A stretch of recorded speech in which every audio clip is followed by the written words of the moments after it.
Hello everyone. Let's start with a small story. Ravi goes to the market with 200 rupees. Each rice packet costs 30 rupees. If we let x be the number of packets, then the total money spent is 30 times x. Clearly, this total must be less than 200. We write that as 30x less than 200. This is not an equation because there is no equal sign. It is an inequality. The solutions are the values of x that make this statement true. Now, before solving, let's remind ourselves of the rules. Rule 1. If you add or subtract the same number from both sides, the inequality sign does not change. Rule 2. If you multiply or divide both sides by a positive number, again the inequality sign does not change.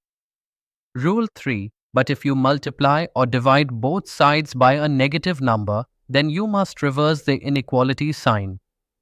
Example 1. 3 greater than 2. Multiply both sides by -1 and it becomes -3 less than -2. Example 2. -8 less than -7.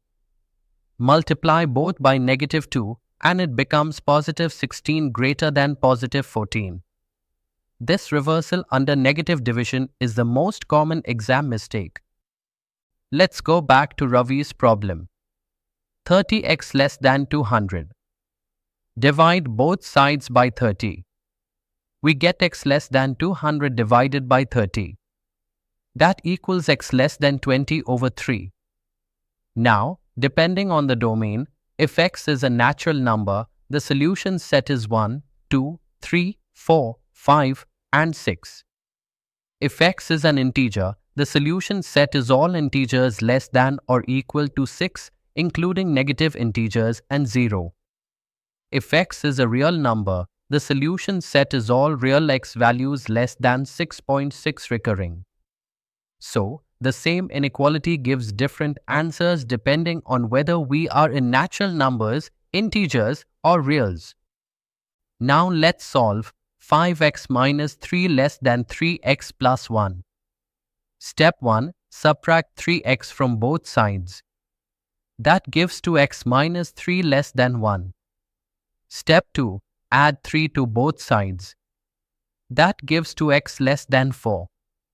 Step 3. Divide both sides by 2. That gives x less than 2. Now, if x is an integer, the solution set is all integers less than 2. For example, -4, -3, -2, -1, 0, and 1. If x is a real number, the solution set is all real numbers less than 2. On the number line, this is shown with an open circle at 2, shading everything to the left. Consider 4x plus 3 less than 6x plus 7. Subtract 6x from both sides. That gives -2x plus 3 less than 7. Simplify to -2x less than 4. Now divide both sides by -2. Because we divided by a negative, we reverse the sign. That gives x greater than -2. So the solution set is all real x greater than -2. On the number line, that's an open circle at -2 shading to the right. Now a fractional case.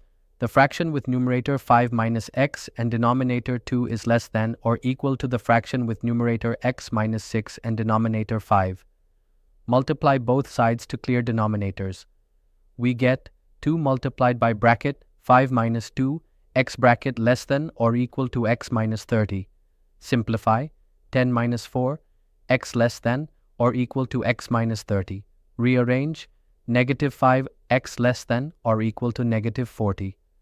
Now divide both sides by -5, reverse the sign, x greater than or equal to 8. So the solution set is all real x from 8 onwards. On the number line, this is shown with a filled circle at 8 and shading to the right. Here's a typical exam example. Solve 7x plus 3 less than 5x plus 9. Step 1. Subtract 5x from both sides. That gives 2x plus 3 less than 9. Step 2. Subtract 3. That gives 2x less than 6. Step 3. Divide both sides by 2. That gives x less than 3. So the solution set is all real numbers less than 3. On the number line, that's an open circle at 3, shading everything to the left. Let's recap today's learning. We saw how inequalities naturally arise in spending limits or averages. We revised the golden rules. Addition and subtraction leave the sign unchanged. Positive division leaves it unchanged. Negative division reverses the sign. We solved inequalities step by step and noted how different domains, naturals, integers, or reals, give different solution sets. We drew number line graphs with open or closed circles to show strict or slack inequalities. And that's the core idea of solving inequalities in one variable algebraically and representing them graphically. In the next video, we'll expand this to 2 variables, where inequalities define shaded regions in the plane, the foundation for linear programming. See you there.